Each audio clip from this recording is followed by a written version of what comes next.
Stay in the loop with the biggest moments from the European Parliament.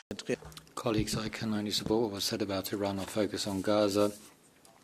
We do seem to be quite far along with the consensus. What we need is a ceasefire. The people in Gaza and the hostages have suffered long enough between the conflict between the Israel army and the terrorist Hamas, and the hostages are facing dreadful conditions. The living hostages must be freed. Hamas needs to stop using them as a bargaining chip, and this should be part of Israel's intentions. Then we need to have unfettered access for UN and Red Cross. The Gazarian Foundation does not have access. They're struggling with the 600 trucks per day.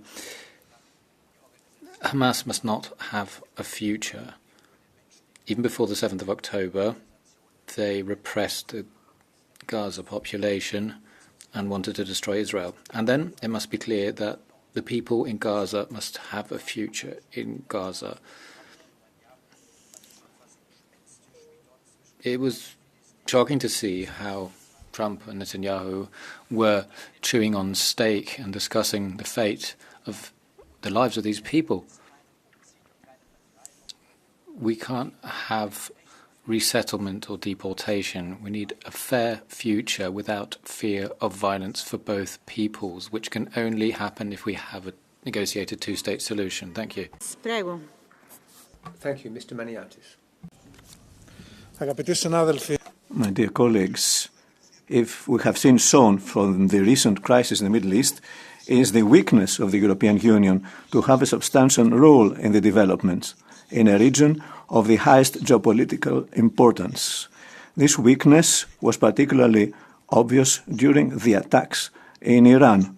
While the world around us changes, our strategy for the Middle East from the Commission has been postponed for the far future, let's say for the very far future.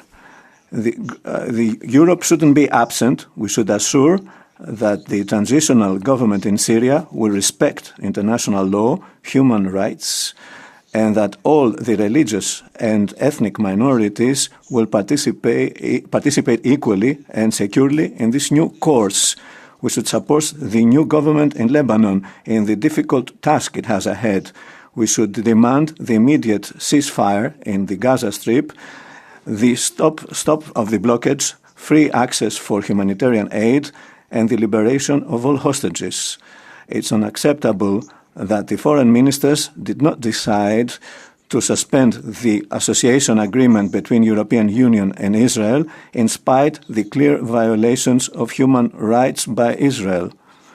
Europe should act and should prove that Europe supports international law and human rights everywhere, not only in some cases. The peace talks that are taking place these days, we hope that will be a good first step in order to start the talks in the framework of the two-state solution to have a viable solution of peace in the area. Thank you very much. Minister, Commissioner, colleagues, the European Union stands at a crossroad. The recent reports confirms what we can no longer ignore: grave violations of human rights by Israel, including attacks on hospitals, the blockade of humanitarian aid, and forced displacement. Over 17,000 children have been killed in Gaza, according to UNICEF today. There is no doubt, colleagues, these acts breach Article 2 of the EU-Israel Association Agreement, and international courts have spoken. So if we fail to act now, we not only undermine our own laws, we erodate our global credibility.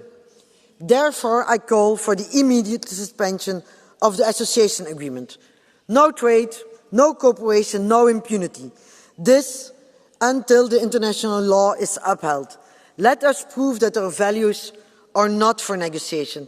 And colleagues, if this is not happening, maybe we really should give a strong signal and not vote for the discharge of the Council in October. Thank you very much.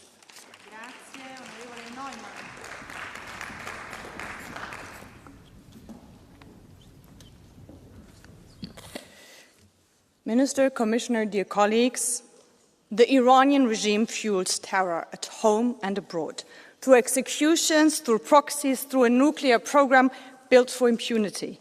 Hamas, one of its proxies, committed the horrific October 7 attacks. Netanyahu's government responded with brutal force in Gaza, blocking humanitarian aid, expanding illegal settlements in the West Bank. But what did Netanyahu's and Trump's bombs achieve? The centrifuges will spin again. The hate has deepened. This is not good versus evil. It is a tragedy of leaders abusing power and of people caught in between. Because Israel is also the protesters in the streets. Palestine is also the civilians trapped between occupation and Hamas. Iran is also the women who burn their hijabs and whisper, Azadi. These people are not collateral to geopolitics. They are the path to peace. And if we center our foreign policy on them, on human dignity and international law, we can support their call for a lasting peace rooted in freedom for everyone. And because I was somehow just awarded 30 seconds, allow me to raise my frustration with the fact that Kaya Kallas is not here today to discuss this crucial topic for us here in the European Union and for the future of the region. And I would hope that she could be here with us a bit more often. Thank you. Grazie. Thank you very much. I cannot see Ms. Boylan in the chamber, so I give the floor to Mr. Lopez Istúriz White. You have the floor. Our last plenary session 3 weeks ago saw the launching by Israel of the Operation Rising Lion, aimed to contain Iran's nuclear threat. We have to recognize that 3 weeks later, Israeli citizens, Arab moderate people in the region, and us Europeans, we feel safer.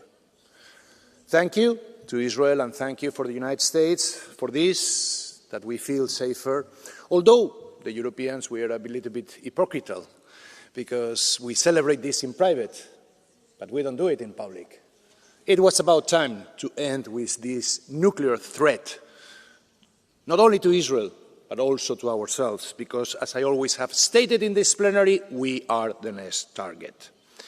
Make no mistake, the plans of the Ayatollahs to threaten and blackmail us are continuing. Terrorist organizations continue to plan how to destroy our democracies and our freedoms. We have, in this House, to be alert to this fact. The future of the Middle East is in the Abraham Accords. Against terrorism, theocratic regimes, working with the opposition, democratic opposition to these regimes, whatever is called Tehran or Caracas in Venezuela or Moscow in Russia. This is what has to unite us in our common struggle. Thank you very much. Thank you. Mr. Sanchez Amor is next. Thank you very much, President. So before our eyes, we see a European policy which seems to be characterized by this Chamberlain syndrome. In other words, one of appeasement and nothing else. Moral verticality as concerns Russia with Trump, Al-Sisi, Netanyahu, and so on and so forth. It's the only European policy that we have without any proper principles in place.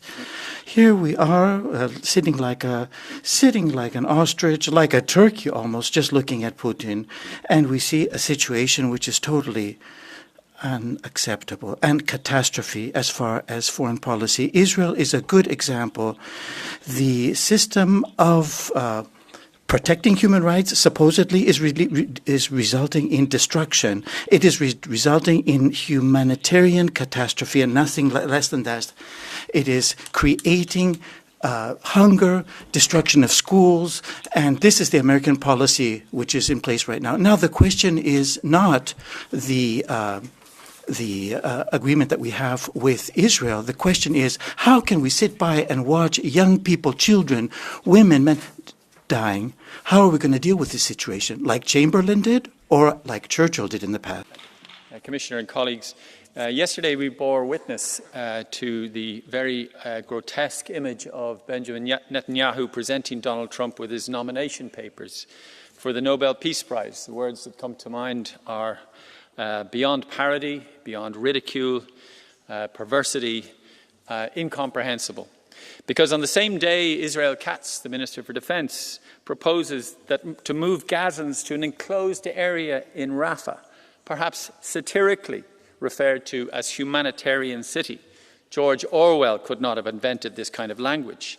Described as well by Israeli academics and lawyers as, I quote, a blueprint for crimes against humanity, close quote. Eventually, all Gazans will have to go there. Even the professor of Jewish history at the Hebrew University of Jerusalem, Amos Goldberg, said the plan was for, and I quote, the creation of a concentration camp or a transit camp for Palestinians before they expel them. I think the one thing that we can agree on in this divided House is that the Nobel Committee in Oslo will not dwell too long in those nomination papers. Thank you. Thank you very much. Mr. Søndal is next. I'm going to speak in Danish. Jeg bliver altid overrasket over de af mine... I'm always surprised when I hear the far right talking about the pain on the Israelis, but can't understand the losses for the Palestinians in a situation where it becomes more and more desperate for the Palestinian people in Gaza, on the West Bank and in East Jerusalem. Israeli bombardment are leaving Gaza in ruins.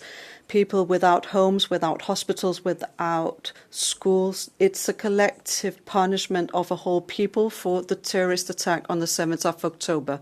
Israel is blocking everything: food, water, medicine, fuels, and in the few distributions there is, they are being shot at. People are going hungry, they are being killed, and we're just looking at it. And that's why the resistance against the war is growing in Europe and in Israel and everywhere, in order to get the fighting to stop and to get the hostages home. We have to make the Israeli government stop the bombardments. Thank you. Thank you. Mr. Botenga is next. Merci, Madame la Présidente. Thank you, Madam President, Commissioner, Minister.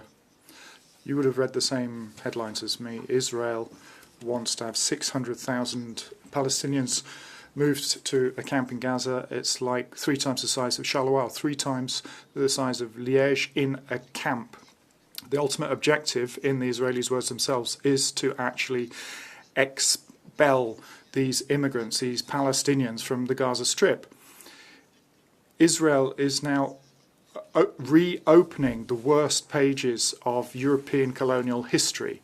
Let us not forget, well before the horrors of the Second World War, colonial Spain had already established concentration camps in Cuba with hundreds of thousands of people dying from poverty and famine and illness. The UK had them in South Africa, the Germans in Namibia, and the French as well. So it's a concentration camp, and if that doesn't shake your support for Israel, then that is unacceptable. In the meantime, we've been fighting for human rights. We've been fighting against colonialism. But you stay faithful as partners to Israel, in fact, privileged partnerships that some of you continue to defend. That's unacceptable today. Let us sanction Israel urgently. Dankeschön. Thank you very much. The next speaker is Mr. Blaha.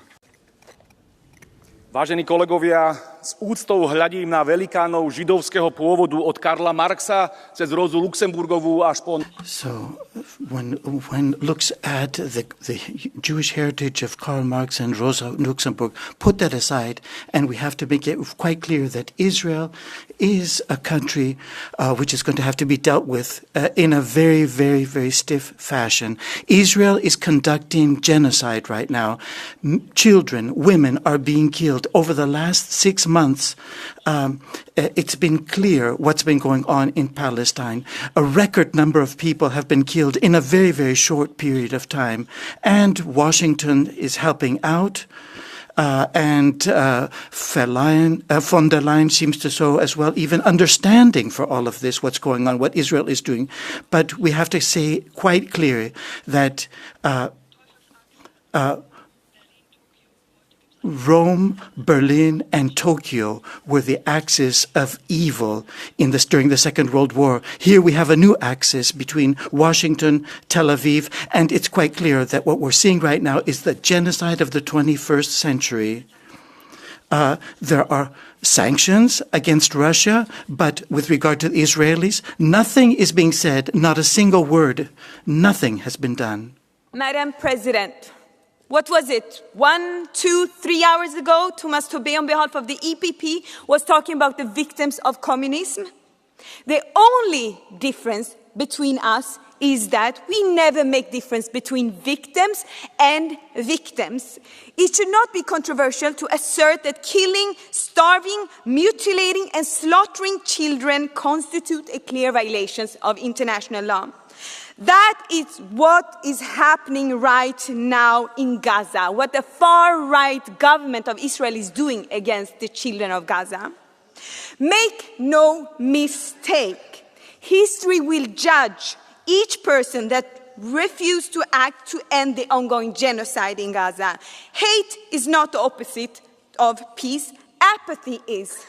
Apathy equals complicity. Those who don't want to be complicit to the genocide on the Palestinian people must demand suspension of the EU-Israeli Association Agreement now. Thank you very much. The next speaker is Mr. Tanjay Correa.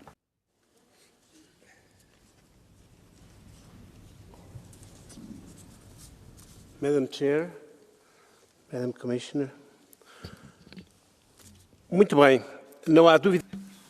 there is no doubt that there are major changes afoot in the Middle East right now. Part of the circle of terror has been smashed. We're now going to see a transition that is ineluctable, and we're now going to see citizens at the helm. We're going to see change from within in Iran. And Hamas and Hezbollah, their useful idiots, are no longer going to have an Iran to support. It is a time of change, but it's not that straightforward. Syria is in a difficult situation too. That is not going to be easy to resolve during a period of transition, or even towards the end of that period. So we have to be very attentive, very vigilant. We have to look at human rights. As others have said, they are in danger. We have to look at the entire geopolitical landscape of the region. It's all changing, and it's going to be very difficult. You accept Gaza, la Palestine, le Moyen-Orient. Gaza, Palestine, and Middle East. For 21 months we've been discussing these places here. We've been talking about evidence of a genocide which is underway, evidence of apartheid, ethnic cleansing. We've identified all of that, but what have we done? I talk about starving children, destroyed hospitals, people being killed while bread is being handed out. I normally talk about all of that. Today I'd like to talk about us in Europe, a mirror of our impotence. Following Trump's interference, we're seeing attacks in these countries that are not allowing us to, in Greece, France, Italy, not arresting Netanyahu, not actually acting. We could have allies globally. We have international law on our side. We could stop Netanyahu and his murderous actions. We need to wake up. I say this to Ms. Callas, I say this to my friends in the EPP. Wake up. Security and sovereignty are easy to say, but you can't have one without the other, and history will judge you. As Tamidu, In Gaza, Israel is using hunger as a weapon of war, and it is killing men, women and children who are seeking food. Israel is forcing refugees to leave refugee camps, and it's assassinating Palestinians with its policy. Genocide, ethnic cleansing, and the EU maintains an association agreement, continues providing EU funding for arms companies in Israel. That is a policy of complicity. And do you endorse that? Or do you believe that we should take firm action with Israel to end this genocide of the Palestinian people? Thank you, Madam President. 21 months of ethnic cleansing. While in Gaza you're seeing the rubble still smoking, it's not just bombs that are killing people, it's actually systematic famine. Those trying to get aid are being shot. They're being targeted. This is a policy of destruction, completely inhumane. This camp is meant to be humanitarian, but actually it's just a place to transport people. The idea is to wipe Palestine off the map. They want a greater Israel and are worsening the situation in the whole Middle East. In Germany, they're crocodile tears, but they're providing weapons. They're talking about using narratives that legitimize this, and Israel is actually doing our dirty work. The idea is that the whole objective of the new order in the Middle East is what they're talking about, but this order is being built on sand. Get your hands off the Middle East. To be honest, especially also listening to the Commission and the Council. But let's try one more time to find unity on one point, on humanitarian values, empathy and respect for lives of innocent people. We here should, as a minimum, agree to the need to open Gaza, immediate and unrestricted access of humanitarian aid, food and medical supplies into Gaza by independent, international, respected organizations. This Parliament, it seems, and for sure a large majority of our citizens, wants this. Our citizens have lost respect for Europe's inaction over Gaza and Europe's double standards. There are no excuses. After all the well-documented violations of international law, the lack of recommendation to suspend all or part of the agreement is a violation of the Commission's role as guardian of the treaties, and the HRVP knows that. And equally, the Council's lack of action is inexplicable and undermines protection of rules-based international order. We should find the political resolve to ensure that Europe acts now to open Gaza. Thank you. Dankeschön. Als nächster spricht die Kollegin Riedel. Our next speaker is colleague Riedel. Chers collègues, parfois... Dear colleagues, I do sometimes wonder what world we're living in. Benjamin Netanyahu is calling on Trump to be given the Nobel Peace Prize, while Trump is talking about a forced displacement still for Palestinians outside Gaza, thirst, starvation. The Gaza Humanitarian Foundation trying to give out food and assistance, 613 people killed. Israeli soldiers speaking out about the horrors of war, feeling betrayed by Netanyahu. We hear them say, "I am ashamed of this war," ethnic cleansing of the Gaza Strip. Netanyahu is seized by the desire for reprisals, and even now he's refused for a Palestinian state to be created and for Israel to withdraw from the Gaza Strip over time. This is complicity with war criminals, and we should suspend the EU-Israel Association Agreement to show that we do defend a two-state solution, people living side by side in freedom and security. First of all, High Representative Callas should apologise for what she recently said about the history of Ireland. She said that our experience is not the same as various states in the East, those that lost their culture and their languages. She should study the history of Ireland a little and question why English is spoken in Ireland and why there are millions of people with Irish surnames all over the world as a result of violence, poverty and and hunger. Such as many others, we know what it means to have your language, your culture and your very identity suppressed. We know what it means to live under occupation, to have foreign powers dictate your fate. This is why we have a deep sense of solidarity with Palestinian people and why we stand here calling for action from the EU. When EU ministers meet on July 15th, we must scrap the EU-Israel Association Agreement and we must sanction Israel now. Saoirse, dun Palestine. Freedom for Palestine.